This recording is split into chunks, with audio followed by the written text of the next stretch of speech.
할렐루야. 하나님께 예배하러 나오신 모든 성도님들께 성령님의 함께하심이 언제나 충만하게 소망합니다. 첫 번째 찬송 예수가 좋자오 찬송하시겠습니다.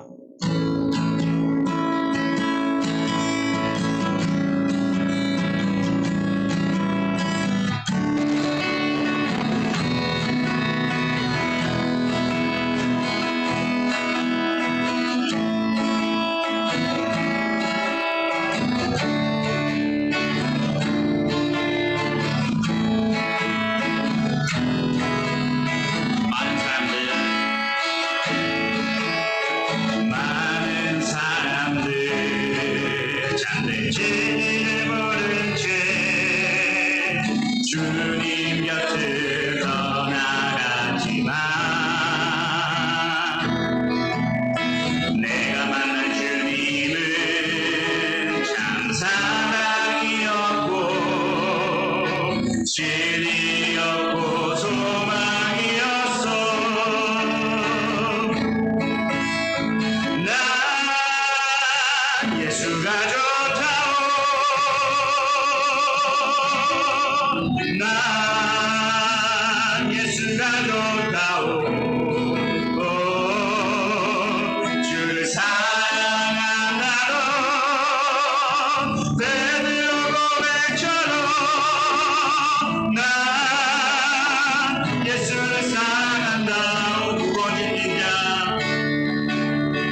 무거워진 자 다 내게로 오라. 내가 너를 시게 가리라.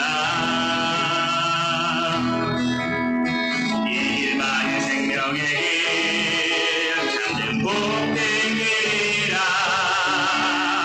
항상 내게 들려주셨소. 난 예수가 좋다오. 난 예수가 좋다오. 주를 사랑한다로 베드로 고백처럼 난 예수를 사랑한다오. 그대가 많이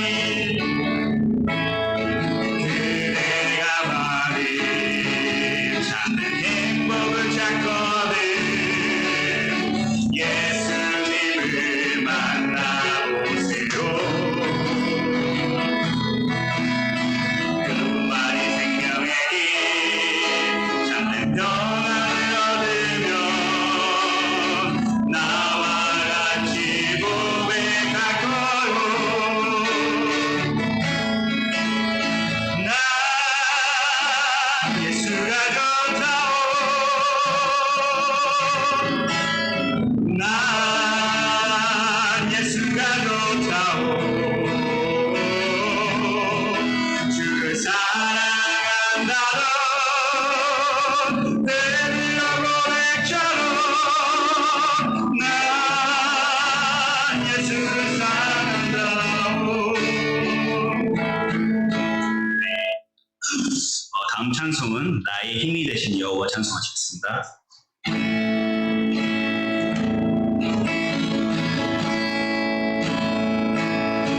나의 힘이 되신 여호와여, 내가 주님을 사랑합니다. 주는 나의 반석이시며 나의 요새시라.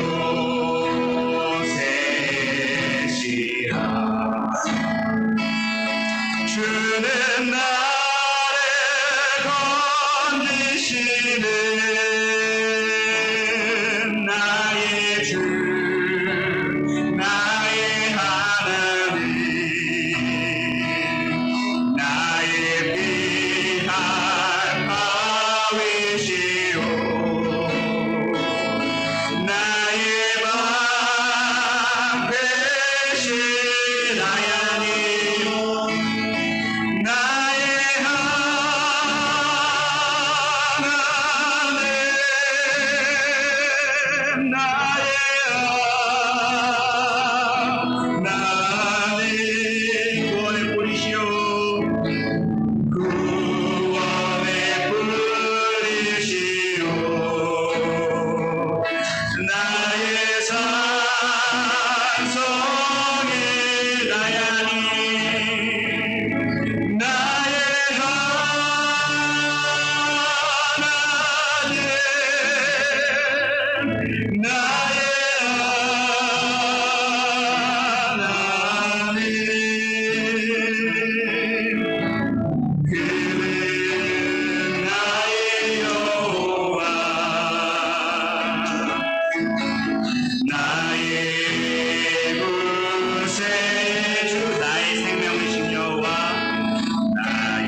주는 나의 사랑이시며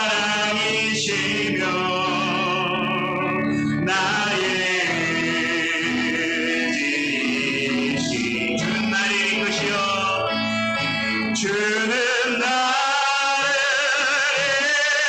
이끄시어 주의 길 인도하시며 나의 생명의 목자시니 내가 따르리라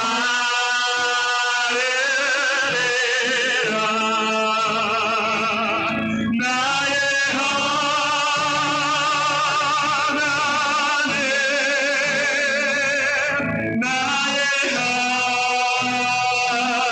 하나님 생명이며 육안으로 생명의 멸류관으로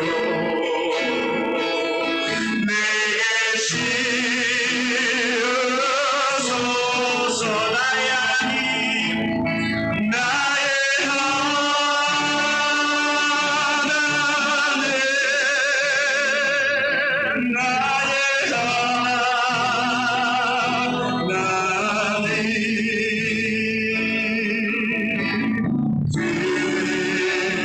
나의 여호와 나의 구세주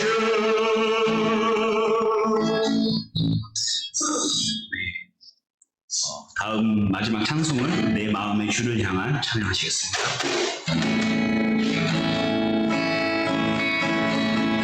내 마음의 주를 향한 사랑이 나의 말에 주가 주신 진리로 나의 눈에 주의 눈물 채워주소서 내 입술의 찬양의 향기가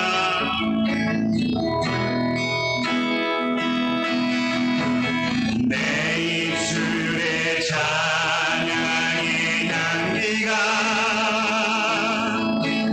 주 손에 내 주를 아는 섬김에 나의 삶의 주의 흔적 나게 하소서 하나님의 사랑이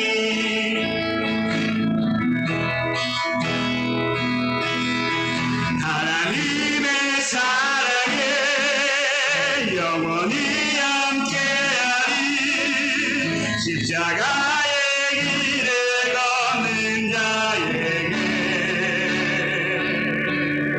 순교자의 삶을 사는 이에게 조롱한 소리와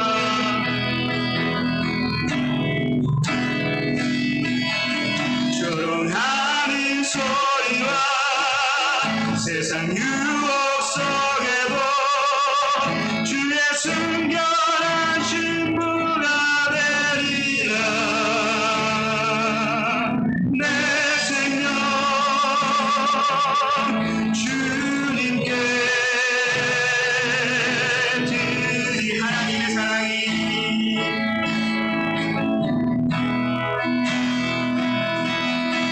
하나님의 사랑이 영원히 함께하리 십자가의 길을 걷는 자에게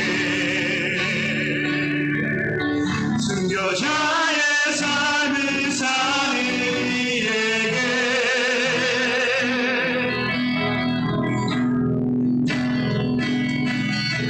조롱하는 소리와 세상 유혹 속에도 주의 순결한 신부가 되리라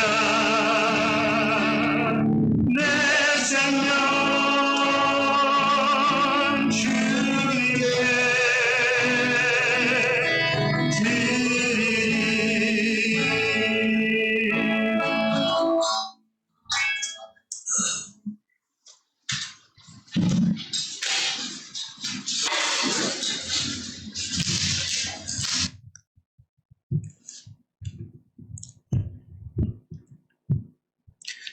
수요 예배 오신 모든 여러분들을 환영하고 또 주의 이름으로 축복합니다. 주 앞에 기도하며 나가도록 하겠습니다. 하나님 감사합니다. 3일 저녁에도 저희를 불러주셔서 주를 찬양하고 또 주의 이름을 부르며 또 주께 기도하는 이 시간 주심을 감사합니다.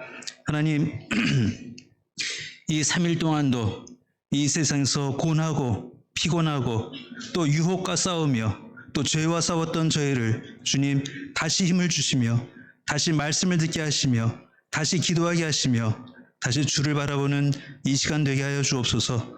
하나님 저희의 찬송과 기도로 주님 영광 받아주시기를 원하오며 예수님의 이름으로 기도하옵나이다. 아멘. 다 같이 찬송가 같이 부르겠습니다. 313장 힘있게 부르겠습니다.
아멘.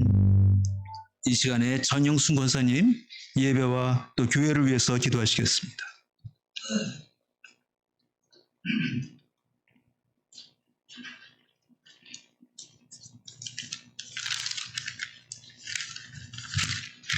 다 같이 기도드리겠습니다. 우리의 소망이시고 구원 되시는 하나님 아버지, 오늘도 수요 예배로 저희들을 주의 전에 불러주시어 아버지께 예배드리게 하시는 은혜에 감사를 드립니다. 저희가 늘 하나님을 찬양하고 예배드리는 데에 마음을 다하게 하여 주시옵소서. 하나님, 늘 부족하고 연약한 저희들을 붙들어 주시고 미련한 저희들이지만 성령 충만 주셔서 맡긴 직분에 따라 마땅히 해야 할 사명을 감당하게 하옵소서. 예수 그리스도의 보혈의 피로 우리의 마음에 있는 죄들을 용서하여 주시옵시고 새로운 정결한 마음을 주시옵소서. 무엇보다도 하나님을 사랑하고 깊이 하나님을 닮아가는 거룩한 주님의 백성 되어지기를 원하옵니다. 하나님 아버지, 우리 한인교회가 든든하고 온전하며 하나님을 소망하고 의지하는 교회 되어지기를 원합니다. 여러 가지 모양으로 어렵고 연약함이 많지만 하나님의 사랑과 긍휼로 하나 되어 하나님이 원하시는 믿음의 교회, 부흥하는 교회, 하나님이 기뻐하시는 교회 되어지게 하옵소서. 육신의 연약함과 영의 연약함으로 힘들게 살아가는 성도님들도 있습니다. 하나님 아버지, 이들을 붙드사 하나님의 사랑으로 온전히 세움을 얻게 하시고 물질의 부유함과 영적 부유함을 허락하사 하나님 안에서 평안을 누리게 하옵소서. 하나님 아버지, 지금도 이 세상은 전쟁과 기근과 자연재해와 경제적 위기로 어려움을 겪고 있습니다. 이러한 때에 우리가 걱정만 하지 않고 겸손히 내 자신을 하나님께 엎드리게 하고 마음을 다해 하나님께 기도하기를 원하옵니다. 걱정보다는 감사를, 원망보다는 찬양하는 우리의 믿음이 되기를 원하옵니다. 오늘도 말씀을 전하시는 목사님께 지혜와 능력을 다하여 주옵시고 성령님 함께하여 주시옵소서. 우리를 붙드시고 인도하시는 예수 그리스도 이름으로 기도드립니다. 아멘.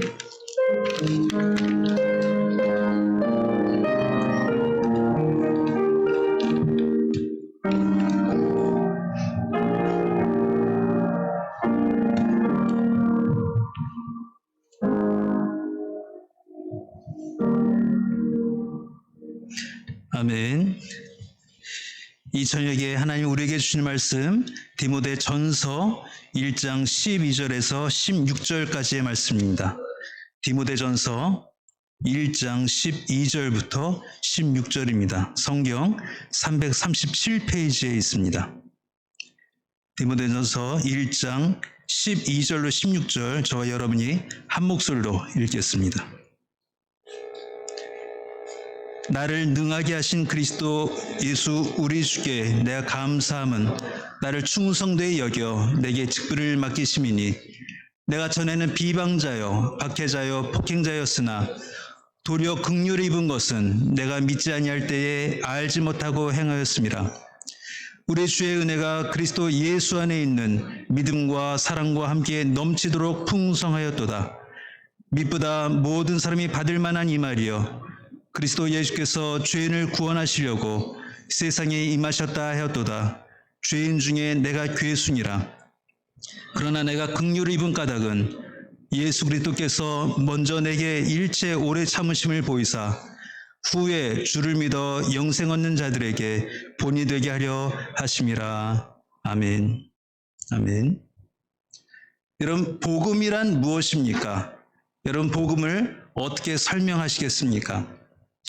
가장 쉽게 말한다면 예수 믿어 천국 간다, 이 메시지가 복음일 것입니다. 근데 그 말이 틀린 말은 아닙니다. 진리입니다. 주 예수를 믿는 자는 구원을 얻게 하나님께서 만들어 놓으셨고 또 그렇게 우리는 구원을 받는다고 믿고 있습니다. 근데 복음을 그렇게 말하기에는 너무 간단한 것입니다. 복음의 풍성함을 말할 수가 없습니다. 복음의 깊이와 넓이를 그 한마디로 다 담기가 어렵다는 것입니다. 그래서 복음은 무엇인가? 이것은 성경 전체가 말하고 있는 것이지만 복음은 하나님의 지혜와 하나님의 능력과 하나님의 섭리라고 말할 수 있겠습니다. 근데 가끔 이 복음을 믿는다, 예수 그리스도를 믿는다, 내가 하나님의 백성이 되었다라고 입으로 고백한 수많은 하나님의 백성들도 가끔 착각하는 것이 있습니다. 뭐냐면은 복음은 내가 믿지만 결국 내가 열심히 노력해서 내가 수고해서 하나님을 위해서 일하고 또 구원받는 것이다 라고 생각하시는 분들이 의외로 많다는 것입니다. 하나님이 내게 복음을 주셨지만 그 복음을 내가 믿고 그 복음을 믿은 대로 내가 더 열심히 살고 훌륭한 사람 되고 높은 사람 돼서 하나님께 영광을 돌리고 하나님의 나라와 교회를 위해서 충성되고 봉사하는 것이 우리 신앙생활이 아닌가라고 말씀하시는 분들이 적지 않다는 것입니다. 물론 보기에는 그분들의 간증과 그분들의 수고와 그분들의 열정은 높이 살만합니다. 근데 그것이 복음인가? 그것이 성경이 말하는 복음인가라고 말할 때는 가끔 갸우뚱할 때가 있다는 것입니다. 예를 들면 오늘 바울의 이야기가 나옵니다. 바울은 스스로를 이렇게 고백합니다. 나는 죄인 중에 내가 괴순이라. 죄인 중에 내가 괴순이라. 우리야 수천 년 이후에 태어나고 또 바울의 글을 읽고 바울의 삶을 처음부터 끝까지 아는 우리들은 이런 겸손의 말이 어디 있겠는가 이렇게 말을 하지만 그 당시 바울을 직접 만나고 또 바울에게 핍박을 받아봤고 바울로부터 위협을 받은 사람들은 이 말이 글자 그대로 이 사람 같은 악한 사람이 있을까라고 상상했을 그런 인물이 바울이었을 것입니다. 근데 하나님은 바울을 부르시고 바울을 통해서 교회를 세우시고 제자를 길러내시는 그 일을 하시면서 왜 하필 바울 같은 인물을 쓰셨을까라고 상상해 보신 적 있으십니까? 물론 바울이 배운 거 많고 로마 시민권 갖고 있고 율법으로 어떤 흠도 없고 바리새인 중에 바리새인이라고 스스로 고백하고 있는 사람 맞습니다. 대단한 사람입니다. 그런데 왜 하나님은 그를 그대로 쓰지 않고 그가 가장 많은 학식을 가진 사람으로 그가 훌륭한 사람으로 어디에 내놔도 부끄러움이 없는 사람일 때 쓰지 않고 그가 교회를 핍박하고 예수 믿는 사람을 가두고 또 사람을 죽이도록 놔두고 나서야 하나님은 바울을 불러서 사도를 만드셨을까 상상해 보신 적 있으십니까? 그렇다 보면 성경은 바울만 등장하는 것이 아닙니다. 모세도 마찬가지입니다. 모세도 사실은 탄생은 유대인으로부터 태어났지만 자란 것은 바로의 궁전이었습니다. 40년간을 왕자처럼 살았습니다. 그 당시에 가장 위대했던 왕국, 그 당시에 가장 수준 높은 학문을 그는 배웠던 사람입니다. 근데 그가 어느 날 그 유대인을 핍박하는 애굽 사람을 보고 그를 때려 죽이게 됩니다. 그리고 그것이 들통나서 광야로 도망가서 40년을 양을 치는 목자로 살게 되었습니다. 왜 하나님은 그를 바로의 궁전에 있을 때 부르지 않으셨을까? 떨기나무에 나타나셨던 그 하나님은 그 바로의 궁전에는 못 나타나셨을까요? 굳이 그가 살인자가 되고 쫓기는 자가 되고 예전에 왕자의 모든 그 품위와 모든 위상을 잃어버리고 한낱 목자로 살고 있을 때에 하나님은 모세를 부르셔야만 했겠습니까? 또 모세뿐만이겠습니까? 다윗도 사실은 그렇습니다. 다윗, 우리 모두가 사랑하는 이스라엘의 왕입니다. 어디 내놔도 다윗 같은 인물은 구약에 나타나지 않습니다. 그는 환난 중에도 하나님을 놓지 않은 온 마음이 하나님을 향했던 몇 안 되는 인물들 중에 한 명이었습니다. 근데 우리는 그의 허물을 잘 알고 있습니다. 그는 부하의 아내를 빼앗았을 뿐만 아니라 그 부하를 죽이기까지 했습니다. 하나님은 왜 이 바울이나 다윗이나 모세나 왜 이렇게 남이 이해할 수 없을 만큼의 흠과 또 점과 죄가 있게 하셨을까? 왜 그리고 그 뒤에 그렇게 크게 쓰셨을까? 상상해 보신 적 있으십니까? 만약에 한국의 어느 대형 교회가 수천 명, 수만 명 교인이 모이는 대형 교회가 당회장 목사님, 담임 목사님을 청빙한다라고 한번 상상해 보십시오. 이 세 사람이 이력서를 냈다면 됐을까요? 모세, 바울, 다윗, 이 사람들이 담임 목사 청빙에 서를 냈다고 한다면 한국 교회, 당회, 공동의회 이런 데에서 이 세 사람이 통과가 됐을까요? 물론 바울 훌륭한 사도지만 사람을 죽인 전과가 있습니다. 모세 대단하죠. 그런데 이 사람도 사람을 죽인 적이 있습니다. 다윗 대단하죠. 그런데 이 사람은 살인뿐만이 아니라 간통도 저지른 사람입니다. 한국 교회라면 절대 용납할 수 없는 흠들을 가진 사람이 이 세 사람입니다. 근데 하나님은 굳이 이 세 사람을 성경에 그렇게 대단한 인물로 쓰고 계시다는 것을 보여주시면서 오늘 바울의 고백, 나는 죄인 중에 괴순이라를 다시 한번 생각하고, 그럼 복음이 무엇인가? 도대체 복음이 무엇인가를 생각할 수 있는 기회를 우리에게 주신다고 생각을 하는 것입니다.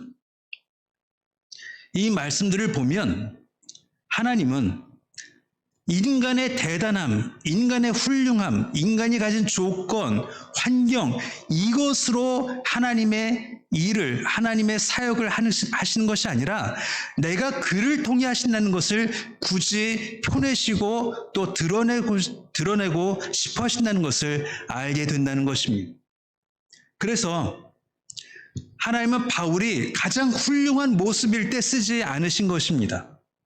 만일 바울이 한 번도 죄를 짓지 않고 율법으로 흠이 없고 바리새인 중에 바리새인이요, 또 히브리인 중에 히브리인이요, 가말리엘 그 밑에서 공부한 사람, 그 모습의 바울만 사용하셨다면 모든 신약 성경은 우리가 생각할 때 이건 하나님의 영감으로 쓰여진 책이 아니라 바울의 학식과 경험과 지혜와 또 수많은 학식에서 나왔을 것이다라고 우리는 판단했을 것입니다. 또 바울이 수많은 전도와 또 수많은 교회를 세우고 제자를 길러낸 것도 바울이 가진 온전한 능력, 그의 인간적인 능력으로 그는 이만큼 할 수 있었다라고 상상했을 것입니다. 모세도 그랬을 것입니다. 모세가 왕자로 살다가 어느 날 갑자기 하나님의 부르심을 받고 엑소도 그 출애굽을 인도했다면 역시 모세는 바로에게서 잘 배워서 리더십이 있었고 학식이 있었고 또 하나님이 그를 그렇기 때문에 사용하셨다라고 우리는 오해했을 것입니다. 하나님은 우리가 바울과 모세와 다윗을 숭앙하지 않게 하기 위해서, 그를 숭배하지 않기 위해서 그의 큰 흠을 굳이 드러내고 성경에 쓰고 계시다는 것을 아는 것입니다.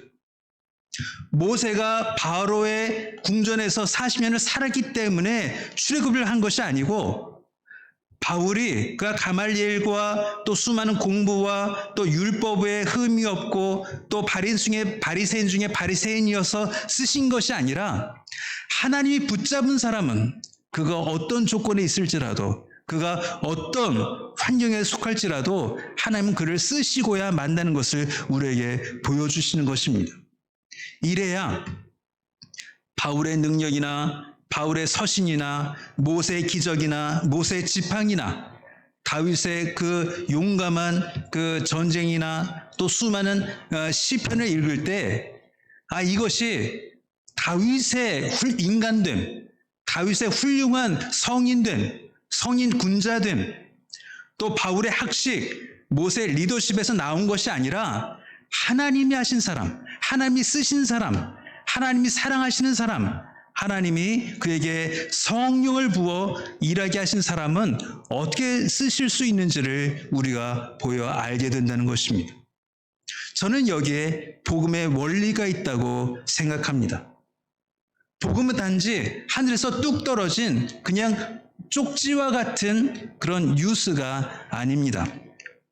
쪽지를 받은 사람은 예수를 믿으면 하나님이 구원하신다. 오케이. 이게 복음이 아니고 하나님은 나를 사용하셔서 내 어떤 상황, 어떤 형편, 어떤 모습 그것과 상관없이 하나님을 사랑하게 될 때 그를 통하여, 그 교회를 통하여, 그 시대를 통하여 하나님은 하나님의 일을 해 나가실 수 있는 하나님의 능력을 보여주신다는 것입니다. 이래야 복음이 되는 것입니다. 만약 이것이 복음의 능력이 아니면 우리는 복음을 믿은 후에도 어마어마한 능력과 또 수고를 아끼지 않아야 할 것입니다. 왜냐하면 바울 같아야 하기 때문입니다. 아니면 모세나 또 다윗 같아야 이만큼 하나님이 쓰실 수 있겠구나라고 생각할 것이기 때문입니다. 모세 지팡이를 한번 생각해 보십시오. 그것이 모세가 손에 들었기 때문에 능력이 나타났습니까? 아니면 모세가 손에 들긴 했지만 그 지팡이로 이룬 모든 기적, 바다를 가르고 그것이 뱀이 되고 그 바위에서 물이 나게 한 그 모든 기적은 하나님의 기적입니까? 우리는 그것이 하나님이 하신 일인 것을 알고 있습니다. 모세 손이 아무 상관없는 것입니다. 그 막대기가 특별한 막대기가 아니라는 것을 알고 있습니다. 그 막대기가 전에는 양을 치던 막대기였는데 전에는 그냥 모세 자기 몸을 의지했던 막대기인데 하나님을 만나게 되었을 때 그 막대기는 바다를 가르게 되고 또 바위에서 물이 나게 하고 또 그것이 뱀이 되기도 하는 그런 기적을 보여준다는 것을 우리는 출애굽기에서 읽고 있는 것입니다. 바울도 마찬가지입니다. 바울을 하나님이 만나지 않으셨더라면 우리는 바울을 알지 못했을 것입니다. 바울이 아무리 훌륭했다 하더라도 성경에 들어오지 못했을 것입니다. 그런데 하나님은 그 바울, 수많은 그 성도를 핍박하고 또 죽이기까지 한 바울을 하나님이 사용하셔서 이 사람도 내가 고쳤을 수 있다는 것을 보여주고 계시는 것이 복음의 능력이라는 것입니다. 그렇기 때문에 복음을 믿는 우리가 잊어버리지 말아야 하는 것은 무엇입니까? 하나님이 내게 요구하는 것은 내가 훌륭한 사람 되고 내가 인격적으로 갈고 닦고 성인 군자가 되고 신선만큼 넓은 아량을 베풀 줄 아는 그런 사람이 돼가는 것이 복음이 아니라 이럼에도 불구하고 이런 모습에도 불구하고 하나님의 풍성하신 은혜가 우리를 하나님 백성 삼으실 수 있다는 사실을 알아야 한다는 것입니다. 그래서 바울은 이렇게 말합니다. 16절에 이렇게 말합니다. 그러나 내가 긍휼을 입은 까닭은 예수 그리스도께서 내게 먼저 일제 오래 참으심을 보이사 후에 주를 믿어 영생 얻는 자들에게 본이 되게 하려 하심이라. 바울에게 하나님이 오래 참으시고 긍휼을 베풀어 사울이 바울 되게 하신 이유는 그 후에 바울 이후에 예수 믿는 우리까지 그를 통해서 하나님이 오래 참으심을 보여주시고 하나님이 긍휼을 베풀어 주시고 하나님의 은혜가 얼마나 크고 넓고 깊은지를 바울의 인생을 통해 우리가 볼 수 있도록 바울의 인생에 참견하셨다는 것을 바울은 스스로 고백하는 것입니다.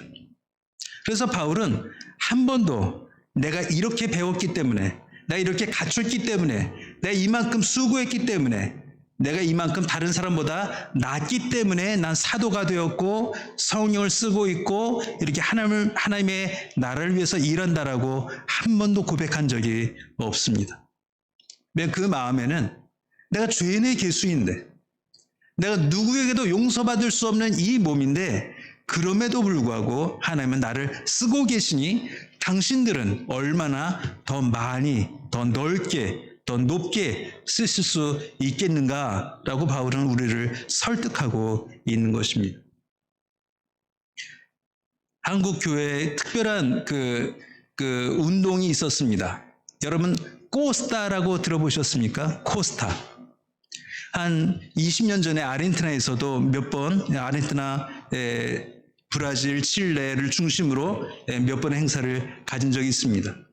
처음 시작은 그 미주에 있는 유학생들, 한국에서 나간 모든 유학생들 중에 그들을 복음화하고 그들이 한국으로 돌아오면 정말 그 능력 있는 크리스찬으로 살게 하려는 그런 간절한 한국교회 소망이 코스타라는 그 모임을 만들고 그를 통해 수많은 열매를 얻은 것이 사실입니다. 코스타를 통해서 예수를 믿게 되고 또 예수 믿었던 청년들이 코스타에 와서 비전을 받게 되고 삶의 목적을 바꾸게 되고 출세가 목적이 아니라 하나님의 영광을 목적으로 사는 수많은 열매와 또 그런 기적들이 있었습니다.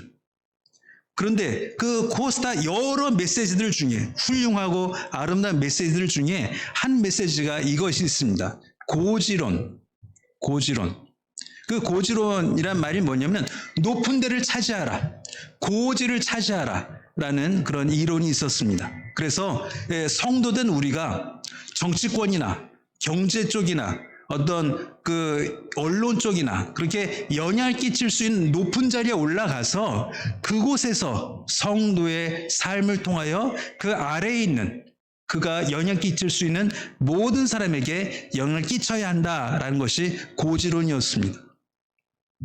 저는 코스타 모든 내용을 나쁘게 생각하거나 반대하지 않습니다. 정말 거기에 복음이 있고 청년들의 삶에 불을 붙이고 그 열정에 불을 붙인 분명한 하나님의 능력과 성령의 역사심이 있었다고 믿습니다. 그러나 그 중에 하나만 건져내야 한다면 저는 고지론이라고 봅니다.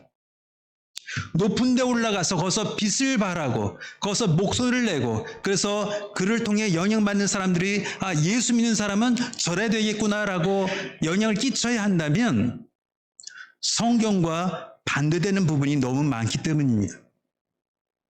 만약 고지론이 성경적이라면 예수님은 그렇게 오시면 안 됐던 것입니다.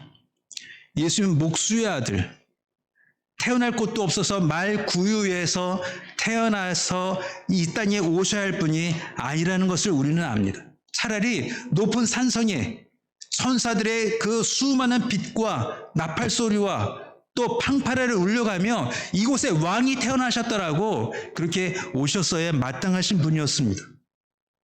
왜냐하면 그분은 하나님의 아들이시기 때문입니다. 근데 하나님은 그 방법을 피하셨습니다. 아무도 모르는 방법을 택하셨습니다. 기껏해야 동방박사, 기껏해야 그 당시에 목자, 가장 가난하고 가장 없던 사람들, 이방인들에게 은밀하게, 아주 은밀하게 예수의 탄생이 알려졌습니다. 가난한 동네, 가난한 부모, 가난한 환경으로 예수님이 이 땅에 오게 하셨습니다. 고지론이라면 예수님은 잘못 태어나신 것입니다. 예수의 제자들을 보십시오. 그들은 참으로 가난한 사람들이었습니다. 그 중에 그 세리도 있고 했지만 전체적인 그 12명의 부류는 절대 세상에서 주목받거나 그를 누구도 흠모할 만한 자리에 있던 사람은 아무도 없습니다. 그 12명, 정말 배우지도 못한, 정말 천박한, 또 천한 그런 12명을 가지고 하나님은 교회를 세워나가셨습니다. 성경 어느 책을 펴도 어느 부분을 봐도 고지론을 저는 발견할 수가 없습니다. 오히려 고지론은 우리 마음속에 있는 욕심에 더 합당한 메시지가 되는 것입니다. 나도 저 자리에 올라가면 사람들이 나를 올려다볼 것이고 내가 거기서 예수 얘기를 하면 전도가 얼마나 쉬워질까, 이 생각으로 고지론이 나오지 않았을까 하는 아쉬움이 저는 있습니다. 복음은 고지론이 아닙니다. 도리어 저지론입니다. 더 밑에 내려가서, 더 바닥을 향해서, 더 아래쪽에서 섬기는 것으로 복음은 티가 나고 예수 그리스도의 사랑은 티가 나고 영광은 드러나고 하나님의 나라는 넓어간다는 것입니다. 이것이 복음의 아이러니입니다. 하나님의 메시지만 땅 가장 아래에서 울리는 메시지, 하나님의 영광된 목소리지만 가장 비천한 자들에게 먼저 내려와야 되는 메시지가 복음이기 때문입니다. 우리가 바울을 사랑합니다. 모세를 사랑합니다. 다윗을 사랑합니다. 그러나 그가 사랑받을 수 있는 이유는 그의 인간성과 그의 능력과 그의 학식과 그의 경험이 아니라 그들이 하나님을 사랑했기 때문입니다. 우리도 그들처럼 하나님을 사랑했으면 하기 때문에 그들을 사랑하는 것입니다.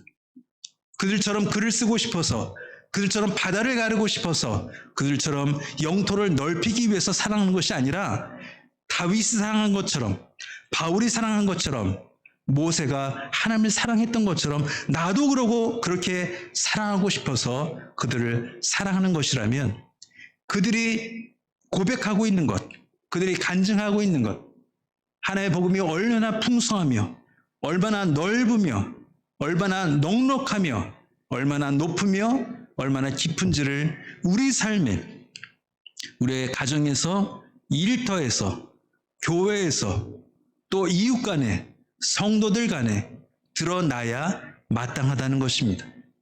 그러면 하나님의 12명을 가지고 이 세상을 뒤집듯이 한 가정을 통해서, 한 사람을 통해서 하나님은 하나님이 하실 일을 해내시고야 남음이 있다는 것입니다. 우리는 이 복음의 능력을 믿습니다. 우리 능력이 아니라, 한인 교회의 능력이 아니라, 백 목사님의 능력이 아니고, 또 아르헨티나 몇 명 안 되는 한인들의 능력이 아니고, 오직 하나님의 능력, 복음의 능력, 복음의 풍성함이 하나님의 영광을 드러낼 줄을 저는 믿습니다. 기도하겠습니다. 하나님 감사합니다. 바울, 모세, 다윗, 흠이 있음에도 불구하고, 그럼에도 불구하고 하나님의 은혜 베풀어 주시고, 그럼에도 불구하고 그를 쓰셔서 하나님의 나라와 하나님의 교회를 세워가신 것을 우리가 성경에서 봅니다. 하나님, 이 한인교회와 한교회에 속한 모든 권속과 또 저희의 자녀들을 통하여 하나님 복음이 드러나게 하시고, 하나님의 영광이 드러나게 하시고, 하나님의 나라가 더 확장되게 하여 주옵소서. 예수님의 이름으로 기도하옵나이다. 아멘. 찬송가 같이 부르겠습니다. 412장 부르시겠습니다.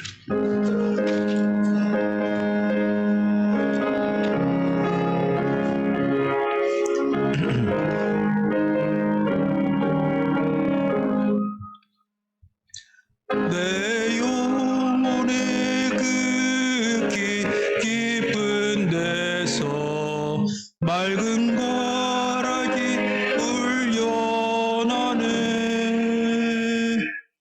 하늘 곡조가 언제나 흘러나와 내 영혼을 고이 싸네.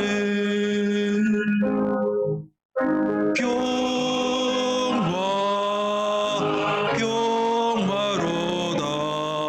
하늘 위에서 내려오는 그 사랑이 물결이 영원토록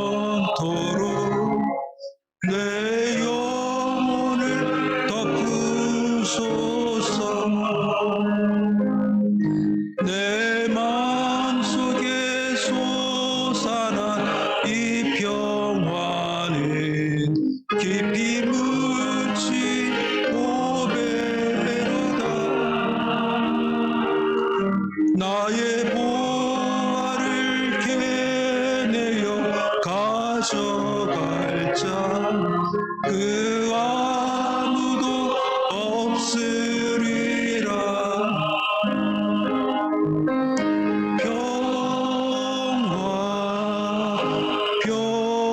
평화로다. 하늘 위에서 내려오는 그 사랑이 물결이 영원토록 내 영혼을 덮으소서. 내 영혼의 평화가 넘쳐나는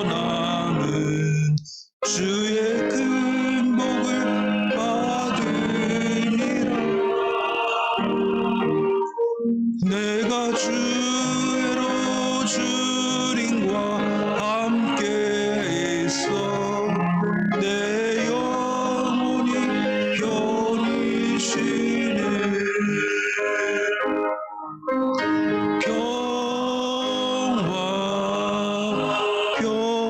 평화로다. 하늘 위에서 내려오는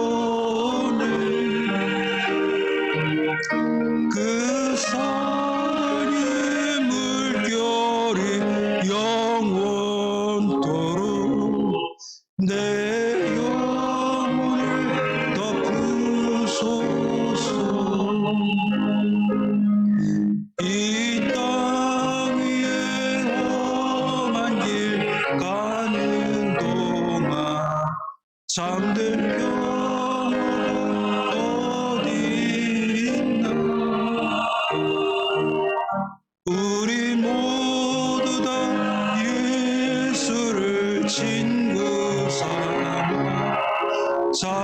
평화를 누리겠네.